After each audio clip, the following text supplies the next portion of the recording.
Pandemi COVID-19 membuat jumlah pengangguran di Indonesia bertambah hingga pengangguran baru bertambah 2,67 juta orang Badan akibat Pusat pandemi Statistik COVID-19. mencapai 9,77 juta orang. Pembatasan sosial berskala besar alias PSBB menyebabkan penduduk kehilangan pendapatan.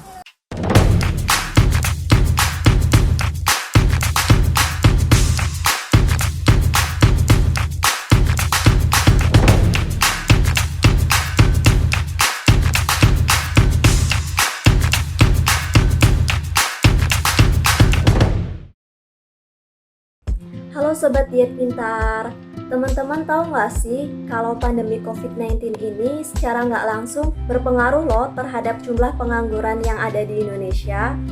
Data dari Bappenas sendiri memperkirakan kalau tingkat pengangguran terbuka di Indonesia pada tahun 2020 mencapai 4-5 juta orang loh.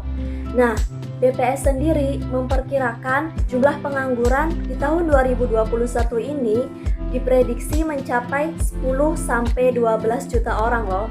Angka yang sangat fantastis bukan? Nah, pertanyaannya kenapa ya kok penganggurannya bisa setinggi itu? Nah, penyebabnya itu karena banyak perusahaan di Indonesia yang memberlakukan PHK di tengah pandemi. Gak cuma PHK, banyak juga perusahaan yang terpaksa memotong gaji karyawannya hingga memberlakukan unpaid leave atau cuti yang gak dibayar. Gak cuma itu aja, tapi banyak juga perusahaan startup yang di Indonesia ini terpaksa menutup kegiatan operasional mereka. Nah, di sisi lain, penyerapan tenaga kerja di Indonesia mengalami penurunan. Sementara itu, penganggurannya semakin banyak dan angkatan kerjanya semakin meningkat. Nah, apa aja ya kebijakan yang udah dilakuin pemerintah selama pandemi ini?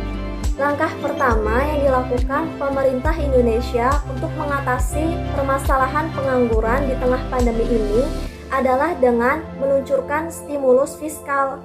Sebagai negara berkembang, Indonesia sendiri udah meluncurkan stimulus 4,2% terhadap PDB. Tapi kalau kita bandingkan dengan negara G20 lain, ternyata angka ini tuh terbilang cukup kecil.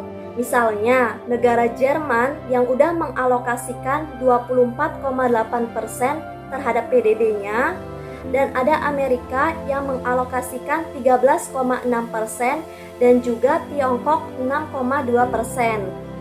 Selanjutnya, langkah kedua yang dilakukan pemerintah adalah dengan mengambil langkah bantuan sosial atau bansos bagi para peserta Kartu Prakerja untuk mencegah penurunan kesejahteraan masyarakat yang terdampak COVID tapi belum tercakup dalam skema bansos reguler.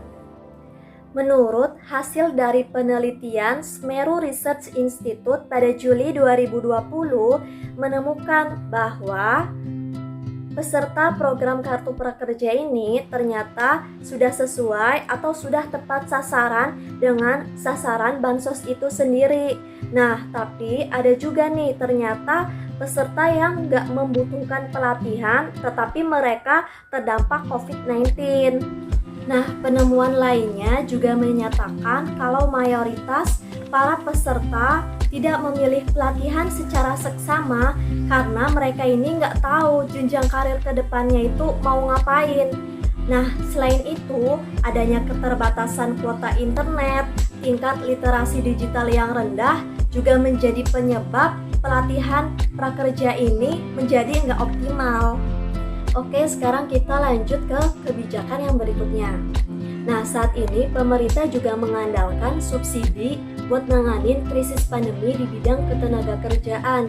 Subsidinya berupa uang tunai sebesar Rp600.000 selama 4 bulan yang diberikan kepada pekerja yang terdaftar di BPJS Ketenagakerjaan dan juga memiliki gaji di bawah 5 juta. Nah, sobat, tadi itu adalah beberapa kebijakan yang udah diambil oleh pemerintah. Menurut Sobat Diet Pintar, kebijakan apa sih yang kira-kira cocok untuk dilakukan di Indonesia? Tulis komentar kamu ya, dan jangan lupa like dan subscribe YouTube Diet